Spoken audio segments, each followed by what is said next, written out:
بسم اللہ الرحمن الرحیم۔ شروع اللہ کے نام سے جو بڑا مہربان اور نہایت رحم کرنے والا ہے۔ السلام علیکم دوستو، بنی اسرائیل کے اندر ایک نہایت غریب شخص رہتا تھا۔ یہ مالی طور پر کافی کمزور تھا۔ یہ مچھلیوں کا شکار کیا کرتا تھا۔ یہ اسی مچھلیوں کا شکار کر کے اپنے بیوی بچوں کا پیٹ پالا کرتا تھا۔ ایک دن یہ دریا پر مچھلی مارنے کے لیے چلا گیا۔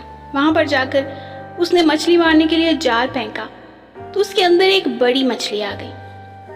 جیسے ہی اس نے بڑی مچھلی اپنے جال میں پھنسی ہوئی دیکھی تو یہ کافی خوش ہونے لگا کہ آج اس مچھلی کو بازار میں جا کر بیچ کر اپنے بچوں کے لیے سامان لے جاؤں گا۔ پھر اس نے مچھلی کو اٹھایا اور اٹھا کر بازار کی طرف چل پڑا۔ چلتے چلتے اسے راستے میں ایک ظالم افسر مل گیا۔ اس افسر نے اس سے پوچھا کہ کیا تم یہ مچھلی مجھے بیچو گے؟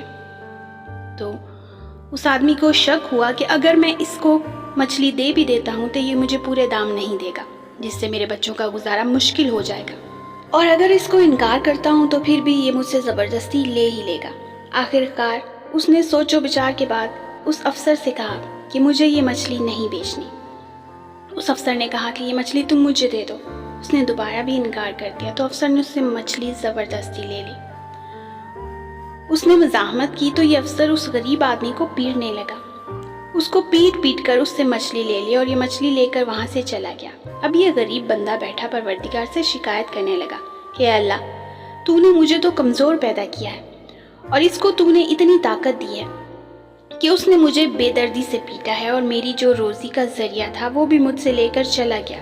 اب تو ہی بہتر انصاف کرنے والا ہے۔ اے اللہ، میں قیامت تک انتظار نہیں کر سکتا، میرا انصاف قیامت والے دن ہو۔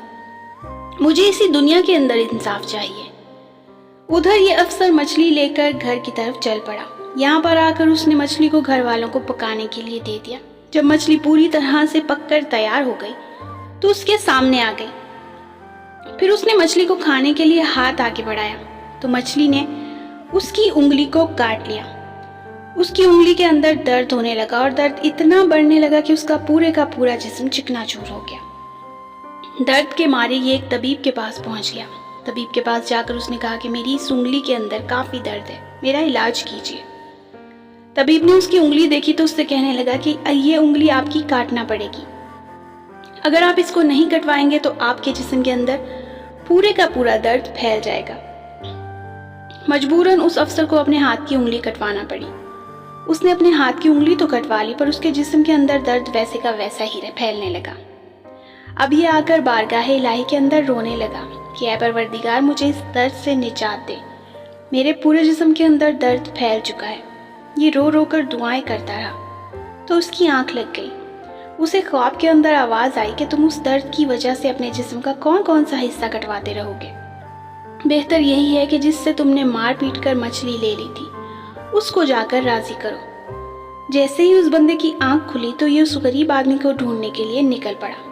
کافی دیر ڈھونڈنے کے بعد یہ اس کے پاس جا پہنچا۔ اس نے جا کر اس کے پیر پکڑ لیے کہ مجھے معاف کر دو، میں نے تم سے زبردستی مچھلی لی تھی اور تم پر جو مار پٹائی کی تھی میں اس کے لیے شرمندہ ہوں۔ کافی دیر کے بعد اس غریب آدمی نے اس کو معاف کر دیا۔ پھر اس افسر نے اس غریب آدمی کی مالی مدد کرنے کے لیے اس کو مالی نذرانہ بھی دیا۔ جیسے ہی اس کو معافی ملی تو اس کے جسم سے درد فوراً غائب ہو گیا، اور اللہ تعالیٰ نے حضرت موسیٰ علیہ السلام کو وحی نازل فرمائی کہ اے موسیٰ علیہ السلام، مجھے میری عزت و جلال کی قسم، اگر یہ بندہ اس غریب آدمی کو راضی نہ کرتا تو یہ اسی طرح ہی درد کے اندر مبتلا رہتا۔ کسی کے ساتھ ناجائز کام کرنے سے اکثر فیصلے اسی دنیا میں ہو جایا کرتے ہیں۔ کچھ لوگ خود کو طاقتور سمجھ کر غریبوں کو مسمار کرنے کی کوشش کرتے ہیں، پر وہ یہ بات بھول جاتے ہیں کہ سب کو عزتیں دینے والی ذات صرف اللہ کی ہے، اور وہ جسے چاہے عزت دے اور جسے چاہے ذلت دے۔